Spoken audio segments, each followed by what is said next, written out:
I know I have this, I just came out of the shower look because I did. But I have something I need to talk to you about, something that just came to me and I realized that I need to make this video. Pre-story is that I do consider myself beautiful. I do get complimented on my physical appearance, and I'm not saying that to brag. Wait for it. The point is, it hasn't always been that way. I didn't have any plastic surgery or any injections. All the things that I did were natural. It was a lot about mindset shift, but the way that I looked before and the way that I look now are completely different. And I'm gonna show you the picture, and it will prove my point of beauty being objective, but attractiveness is very subjective, and it's not only based on physical appearance, even though it is a part of it. After you finish this video, you'll understand what I mean exactly. Hello guys, my name is Valeria. I'm sharing things about self-development, self-improvement, mental, physical health, beauty from the inside and from the outside, and I'm happy to see you on my channel. In this video, we're gonna talk about being attractive and being beautiful. Mind that when I was a teen, I still looked after myself. I still did some beauty procedures, but the difference between the person that I was and the person who records this video, even though I have no makeup on other than a lip balm, is very obvious, and to me personally is pretty significant. So what did I do? What changed? What affected my appearance?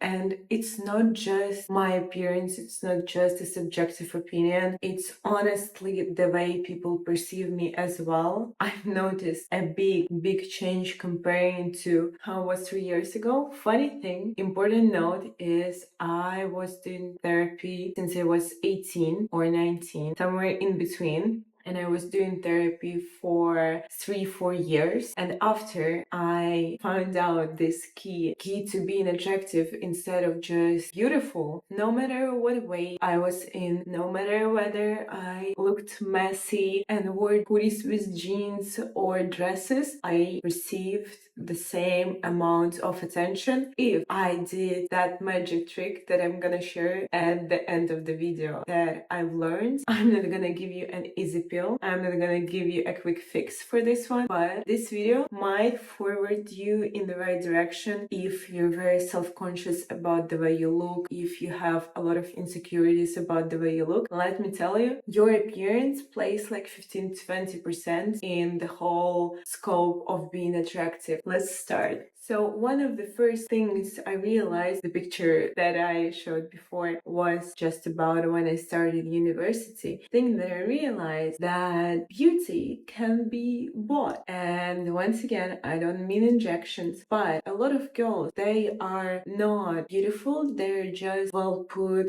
clean. They take care of themselves very well, and they put a lot of money into procedures, beauty treatments that don't even require injections, or they might require injections like Botox, for example. They do have money and they do spend money on their appearance. I've realized that for some reason nobody talks about that. If you want to look well put together, if you want to look attractive, you need money. If you don't, you're a very lucky person. For me personally, take care of my hair, my teeth, my skin, my body, I do need a big part of my budget, my monthly budget, say a good 30% goes into beauty and procedures and products. It does require money. But back then, I didn't have a lot of money, so what did I do? What do you do if you want to look good, but you don't have a lot of money? What I did is I made a list of the things that I want to improve, that I need money for, that I want to amplify and just make better. It was like teeth. I didn't have straight teeth. It was skin. It was body, hair. I think that is it, because I always got my nails and my eyebrows done either myself, or it was just like a routine since I was 14, so I didn't even budget that because it was already kind of budgeted beforehand. Make a list of things that you think you need improving on and that you need money for. When I calculated how much money I need to get braces, to buy new makeup products, to go to professional hairstylists and get my hair done from time to time, take care of it properly, to buy good hair products, I got very sad. I was very upset because that was a lot of money. So what do you do in those cases? Just like with any project, you split it into small parts. So you pick one priority. For me, it was my teeth, because I knew that getting braces first, it would take a long time, and it's a thing that just drew my attention every time I looked in the mirror and I smiled, or somebody took a picture of me when I was smiling. I just knew that I wanted to fix that ASAP to improve my confidence, and I budgeted month by month and realized that it wasn't such a huge invest. Fixed my teeth first, got my braces, and mind that I was working at the time. I was studying and working, so I was paying from my own pocket. Pocket wasn't huge at that point, but it was enough. And then obviously my income grew, so my budget grew, and I just started adding other priorities. And once again, I was breaking them into parts. For example, seeing a cosmetologist, dermatologist once, and just getting a consultation, buying the most crucial makeup product, then buying other ones. First thing you need to prioritize is health. You need to look healthy. Teeth, your hair has to look healthy, so invest into trimming your hair first, because it's important for the hair not to waste all the important elements on the dead ends. And then you can invest into more expensive things like teeth whitening or hair coloring. Make a priority list for yourself, budget it. And when I say budgeted, it not only means understanding how much you need to spend, but also means how can you save. You can save money on coffee, for example, and one cup would be like $5 per day, but throughout the month it would be like $150, which you can spend once again on a proper hair procedure. And now that we've touched on the physical appearance, the second crucial thing that also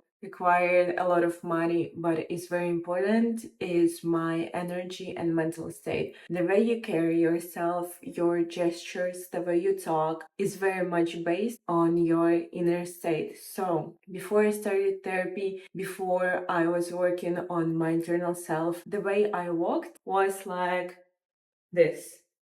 You can see the huge difference between me just keeping my posture straight, the way that I articulate. It all comes from the inner state. Before, I was like all inside because I was afraid to express myself. And it was my inner state, all my traumas that were basically eating me from the inside were reflected on the way I looked, the way I talked, the way I walked. So basically my whole energy, my whole appearance, when people say energy, yes, it is about the inner state, about you perceive yourself. The thing is, the way you perceive yourself, the way you think about yourself, the way your mind is, where your mind's at, it all reflects on your body, and that's what people can see. That's what's tangible. I'm pretty sure you all know at least one person who is, in a very objective opinion, does not follow beauty standards. Like, they might not look what society would perceive as beautiful, but their energy, their sense of humor, their charisma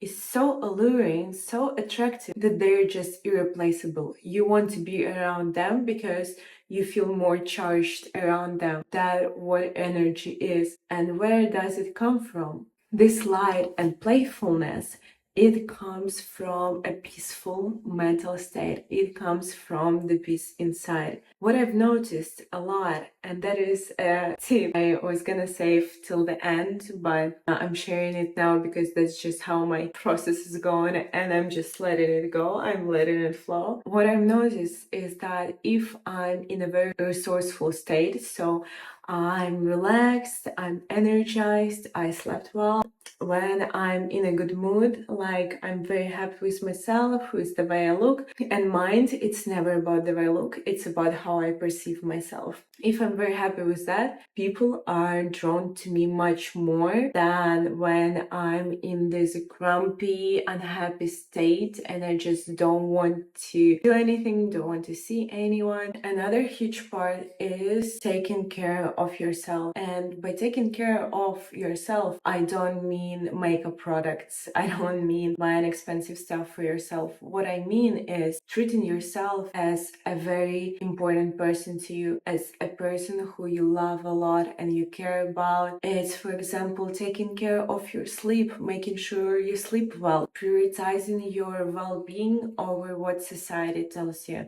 Because we all hear now how you need to sleep 4 hours a day, wake up at 5 a.m. and blah blah blah, and finish 20,000 tasks, otherwise you are not successful. Instead of that, what you need to prioritize is your well-being and you feeling happy and satisfied and taking care of whatever that is that you want. Going for a walk instead of working for 10 hours straight, going on a mini vacation, sleeping for 10 hours because you need it, because your body needs it. All of that is also taking care of yourself. And by taking care of yourself, you become much more attractive, because once again, you become more happier and you look more satisfied with this life actually. And people are drawn to people who radiate this happiness and light and playfulness. You need not only clean your physical appearance, and that should have been a point number 2, but you need to also clean yourself from the inside. I've already mentioned on mental health and trauma. Let's take your body as a room. If your room, your inner space, looks like a trashy garage, it doesn't matter whether you put a little bit of trash there, it's not gonna change the whole picture. But if your room is clean, polished, smells nice, and you put a little bit of dirty clothes on the floor, still the whole picture is much better compared to the garage. My point is that you need to have a total picture of feeling good, of fulfilling your body, and you need to have balance of like eating cheap or whatever that is. And I'm not saying some food is bad, but let's be honest, some food does make you feel less energized, drained, makes you swollen. I have those foods for me, and I love to just have a cheat meal once in a while and eat those foods, and I am preparing for the consequences. On the global scale, I try to prioritize good food because I know that's when I'll feel more energized, feel better in general. And you need to find that food for yourself, because food is the main source of energy for our body. And we already talked about energy. How can you expect to have a clean energy when you're putting a bad fuel? And taking on the room and garage example, if for example you think that your body is a garage, which it is not, it may just need some readjustment, you need to understand that you cannot do everything in one day, that it's very hard to get everything done in one day. If there is a huge mess that was put there throughout the week, you might need weeks to clean it, to reorganize it, to make sure it's the way you want it to be. And you should start with small steps, because small steps are not as scary, and after some time, after being dedicated and determined, you'll see the results. That's how it works with your body, your physical appearance as well. Everything that comes naturally needs time to grow,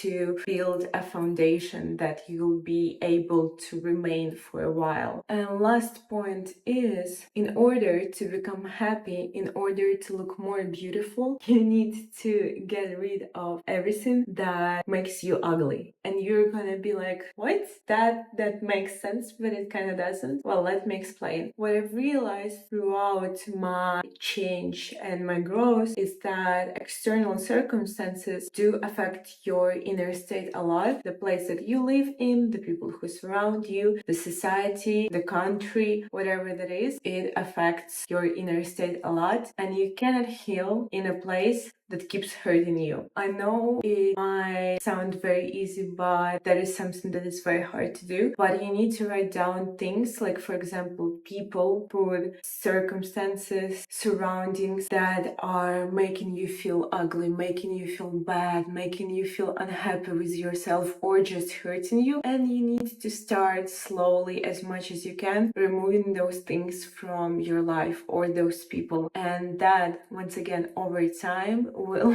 leave you with a beautiful room that you'll have to yourself and that you'll be able to be happy in. There is that. Thank you so much for joining. It was a pleasure having you here. Like, share, comment, subscribe, and I'll see you in the next one.